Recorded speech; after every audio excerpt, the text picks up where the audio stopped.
coming up. Are you saying that's racism? I believe that is racism. Really? Because you're grouping a group of people into one. So he shouldn't make you safe Make me safe how? as an American from our enemy, foreign enemies. He's making white America safe. He's not making black America safe. He's He's not making Hispanic America safe, Mexican America How safe. he going to make a white American safe but not you? You're in America too. No, I don't get the same respect that white Americans get From whom? from people in general. Are you serious? And why not? Why not? Because I'm a black male and I'm an educated black male. I'm a threat. What you talking about? Who are you a threat to? I'm a threat to anybody. Are you a threat to white people? I'm a threat to them. I'm a threat to you. How are you a threat to me? But so you feel like you're a threat? I feel that any time that you don't even look like a threat. Welcome to the Father State. I'm Jesse Lee Peterson. Thank you so much for being with me. The Freddie Gray case is back in the news. Every week it seems that there's another run-in with young blacks and the police. Andre Mulliken is a comedian in Hollywood and a native of Louisville, Kentucky. I'm glad you came to be with me today, man. No problem. And so you are a comedian. How's things going in that area? It's going good. Finishing up one of my scripts. I'm doing an animation movie called Flipside. You have a teenage son, right? Yeah. How old is he now? 15. And he was born out of wedlock? Yeah. How is he doing? It's great. Yeah, you're close to him? Yeah. So is he out here now? No, he's still back out in Louisville? Kentucky. 4.0 student, plays 12 instruments, moving on to the 10th grade now. Been on the honor roll since he's been in school. So you're able to be a part of his life and all that? Definitely. Yeah. Which is most important, being a man of character or doing well at his academics and music? I would say excelling at what he does. Oh, okay. Yeah. That's most important. Crime in the black community, especially with black men and now black girls, black on black crime, is going up. In Chicago, it went up 80%. Police officers pulled back. Yeah. If they were young men of character, would the crime go through the roof? I flew back to Louisville about 3 weeks ago, and my mom lives in the west end of Louisville, which is a low poverty neighborhood on one side, and it's great on the other side, and it's like different, like it's a mixture. Right. And they were spraying nitrous oxide. That's what it said on the truck, but it was coming out like basically like somebody hit a valve. Now, they don't do this in the white communities. They're doing this in the black communities. Now, when you look at that and you talk about studies of like chemtrails, even in the jail system that they put things in the water and put in the juices that they give the inmates to make them sterile and some makes them violent, then you wonder like, wow, what is it? So when you got a society that is being doped, and what I mean by dope, that they're in certain different chemicals into foods and different reactions and like those things like that, I think it can make people more violent, and especially if you're trying to get people to depopulate themselves. And that happens all the time. So it's one of those things like, why is it that only in the black community and Hispanic community that you have a high level of violence? It's never like 2% or 3% in the white community. It's always like an 80% jump. Are you saying that the violence in Chicago, the black on black violence, went up because they're spraying there? I think that's one of the things, but also I think numbers are screwed as well. I think if I can get you to fear the inner city, if I can get you to fear and buy more locks, buy this kind of car, buy this kind of gun, buy this kind of safety device, you can scare America into buying. So it's always back to big business at the end of the day.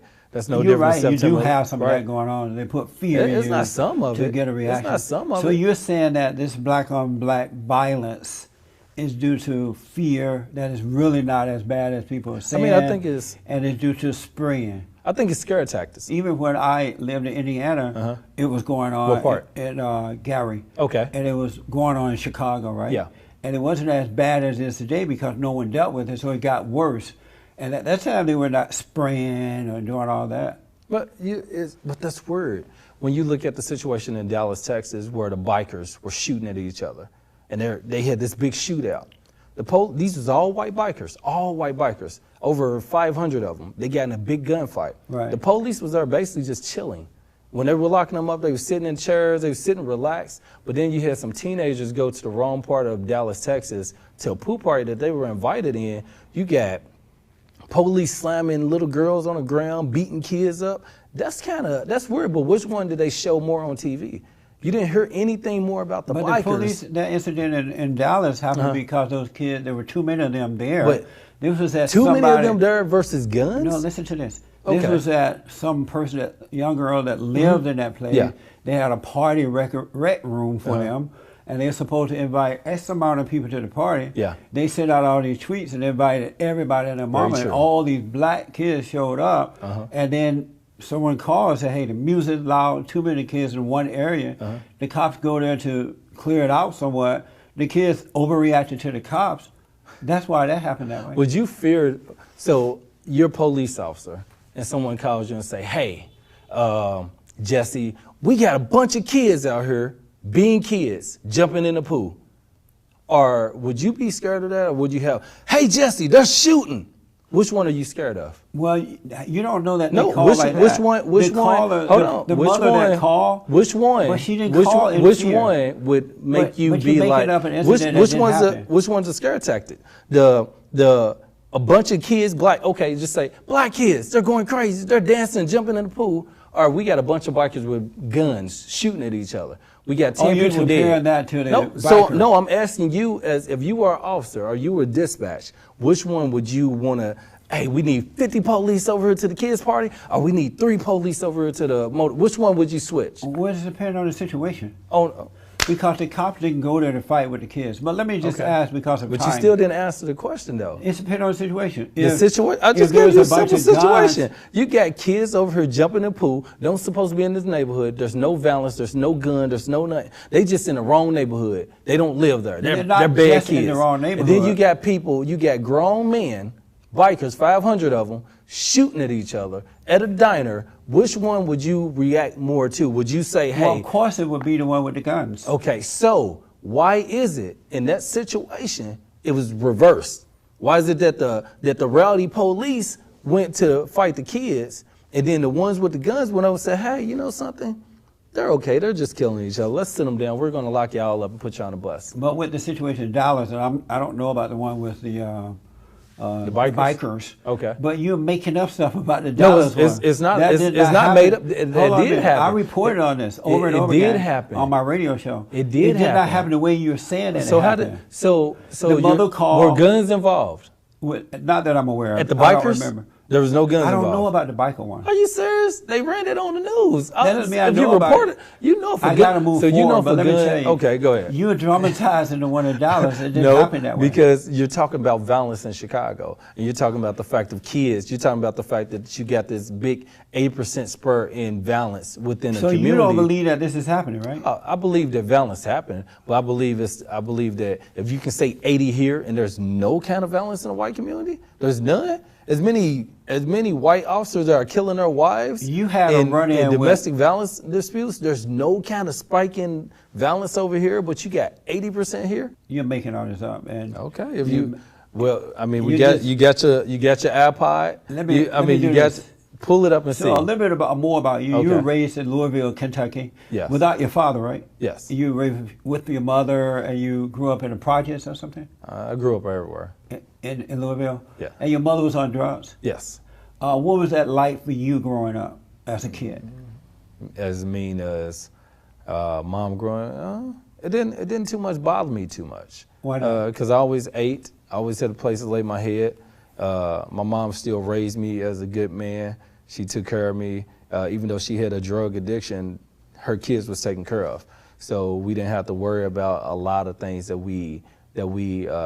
a lot of kids dealt with. Yeah, there was a problem, but once I was older, when it really hit her, I was ninth grader, and my mom really got bad on drugs. Right. But she had been on drugs since 1980. I didn't know it, and it was never like that. But I always knew how to take care of myself. So when I moved out at 14, my mom was on her own.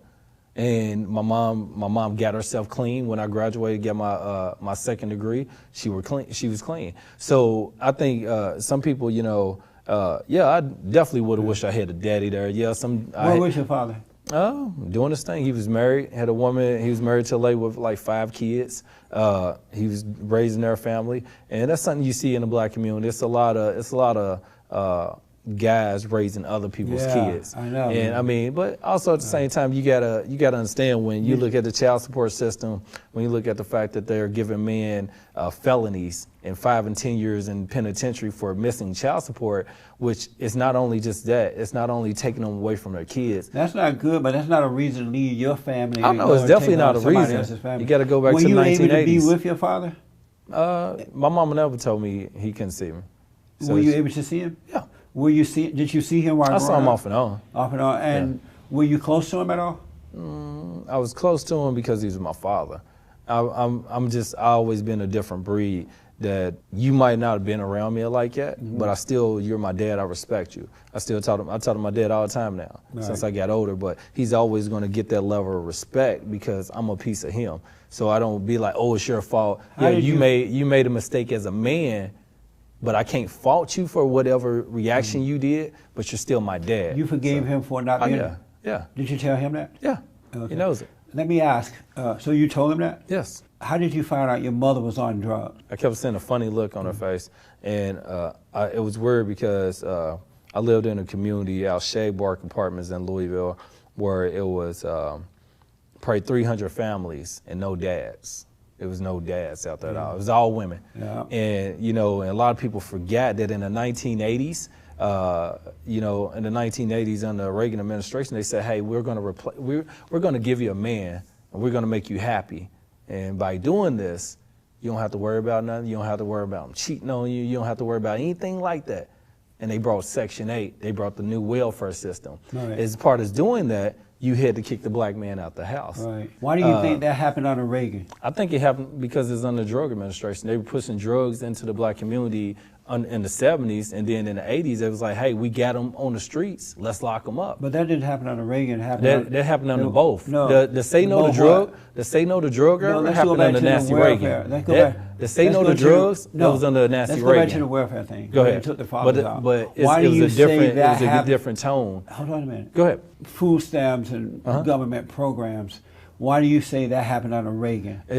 It did happen under Reagan. Why do you say that? Because there was more floods. In the 1980s, there was more flood of crack cocaine into the black community than anything. More does that have to do with welfare? And because the new welfare system came under the 1981 Welfare Act. It was a new change. And part of that, you can have two incomes. You can even have an income coming into your family. So the women that were raising kids were single home, stay-at-home moms.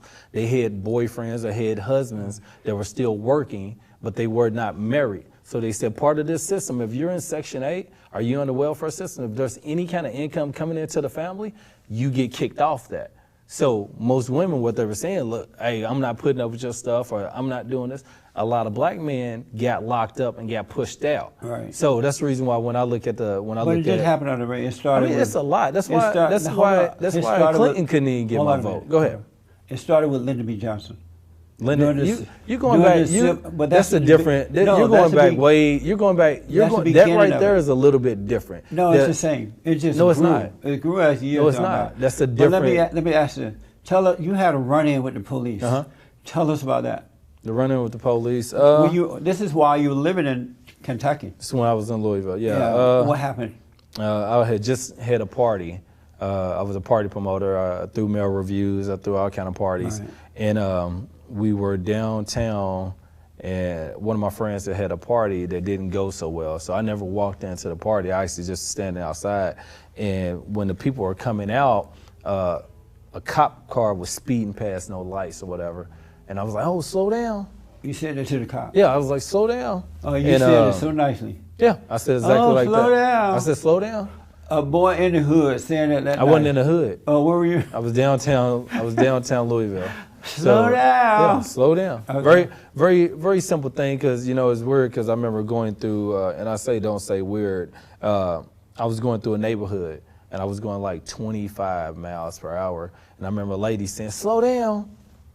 Kids playing, people walking across the street. So you're a cop car speeding past without your lights on. People are walking across the street, some of them intoxicated, some of them. In Louisville, jaywalking is different. Like here, you can't jaywalk. Right. Louisville, you just walk across the street. They don't care in the South. So anyway, you told the cop this car cop to slow down. He stopped. He backed up. He said, what did I say? I was like, slow down because people are walking past. He got a car and said, come put your hands on top of the vehicle. When I put my hands on top of the vehicle, he said, you're on arrest for public intoxication. I said, what? I said, all right, I get out tomorrow. And that's the sad part about being raised in the black community where cops mess with you all the time. We're okay with getting OR'd and going to fight.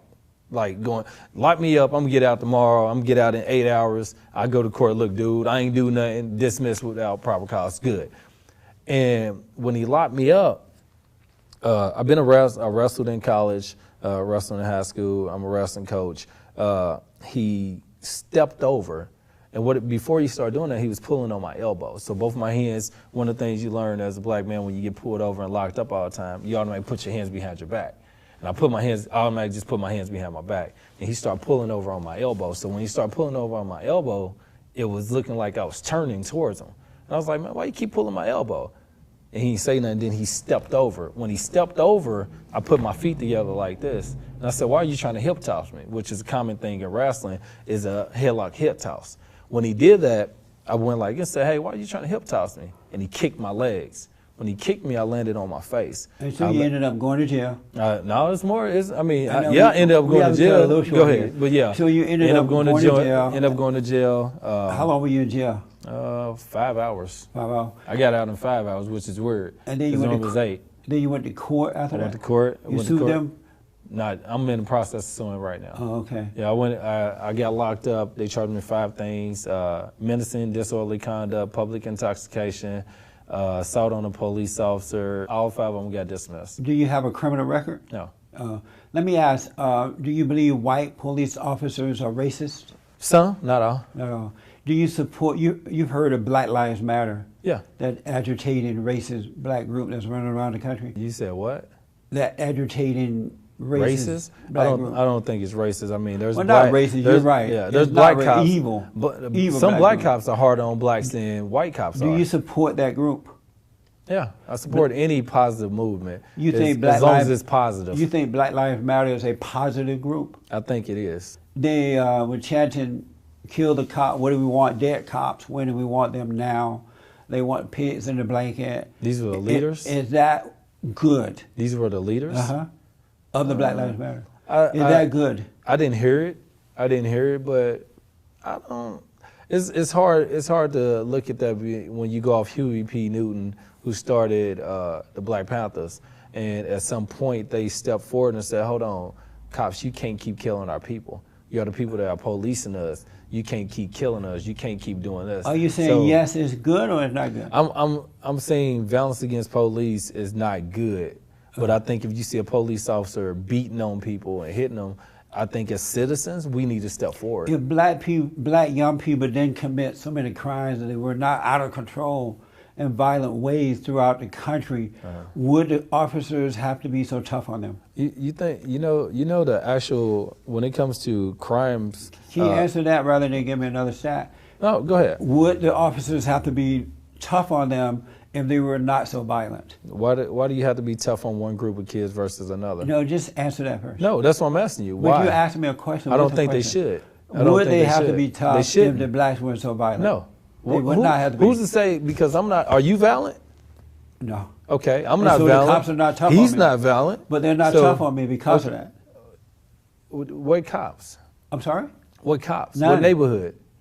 None. It depends on what neighborhood you're in. But even if I was in the hood, I wouldn't be that way. So you're saying, yes, the cops would still be tough on the blacks, even if we were not so violent? I definitely think they would. And why? I think they believe that blacks are going to act a certain way. No different than when you're on a plane and you see a guy with a sheik on his head, you're automatically going to think, "Oh, could that be a terrorist?" America. That's what you think. I think America taught us racism. Do you think that when you see them? I think America taught us racism. Do you think that when you see a Muslim on the plane with that thing on his head, you're like, "Wow, I wonder if there's a bomb in there"? Yeah, this is way before. This is before. I don't blame you, man. You're a Christian. Yes. Barack Obama ordered the schools to allow men and women who think that they're a man or think that they're a woman, if it's vice versa, to go into whatever bathroom, shower, or dressing room or locker room that they want to go into because they feel like a woman or they feel like a man. Are you for that? The transgender people, are you for that? It depends. In public schools, no. I think in the regular community, yeah. So you agree that any man that thinks that he's a woman, or a woman who thinks that she's a man, should be allowed to walk into the showers, the locker rooms of their choice? I don't think, And you're get saying dressed. thinking versus having the actual body parts. That's the term I think that people So are getting. you okay with them if they have the body parts? If you have breasts, if you're a man and you have breasts, and you're going through pre-op transition to become a woman, yes, don't go into the man's restroom. Go ahead and go to the women's, because I think it creates more But problems. just because you change your body part, does Doesn't- that make you a woman? I think it doesn't make you a woman. You're still a man. You're still a man. Right. But at the same time, if your body looks like that, go ahead and go to where you're comfortable at. But how about if they don't have the body part changed and they feel like a man or they feel like a woman? Should they be allowed to go into the men's showers? No, they shouldn't be allowed to do it. Oh, And I okay. think it's what. So you disagree with that part? But even